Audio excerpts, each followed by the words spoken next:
इंसानियत अभी बाकी है। शहर के एक मसरूफ और रोशन डिपार्टमेंटल स्टोर के बाहर उस दिन गैर मामूली रश था।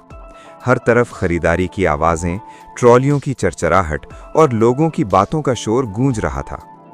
इसी हुजूम के दरमियान अली और उसकी बीवी सुरैया आहिस्ता आहिस्ता कदम रखते हुए डिपार्टमेंटल स्टोर के अंदर दाखिल हुए।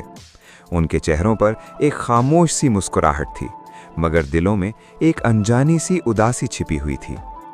अली एक मामूली मुलाजिम था। तनख्वाह महीने के आखिरी दिनों में अक्सर ख़त्म हो जाया करती थी। उस दिन भी जेब में सिर्फ इतने पैसे थे कि किसी तरह घर वापस पहुंच सकें। सुरैया ने अली से कहा था, चलो ज़रा बाजार देख आते हैं, शायद दिल ही बहल जाए। वो दोनों एक एक काउंटर के सामने लुकते, कभी कपड़ों की शेल्फ देखते, कभी बर्तनों के हिस्से में जा खड़े होते। सुरैया नर्म कपड़ों को छूकर फौरन हाथ पीछे खींच लेती, जैसे डर रही हो कि कहीं दिल ज़्यादा न ललचा जाए।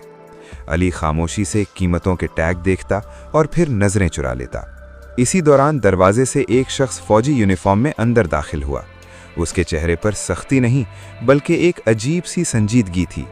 कोई नहीं जानता था कि वो एक पॉकेट मार है, मगर उसका तरीका बाकी सबसे मुख्तलिफ था।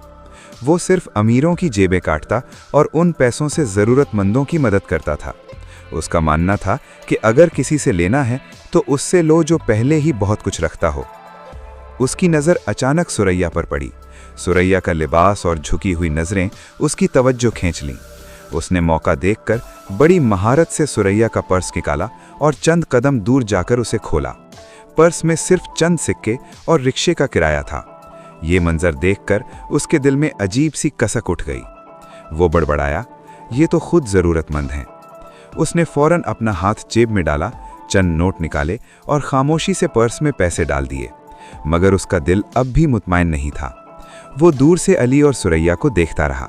वो जिन चीज़ों को पसंद करते जा रहे थे, जिनके सामने रुककर हसरत भरी नज़रें डालते थे, वो सब उसके जहन में नक्श होती जा रही थीं। थोड़ी देर बाद उसने एक एक चीज़ उठाकर हैंड ट्रॉली में रखना शुरू कर दी और वो तमाम चीज़ें खरीद लीं। कपड़े, कुछ घरेलू सामान और चंद ज़रूरी अशिया, जिनकी मजमूई कीमत कई हज़ार रुपए थी।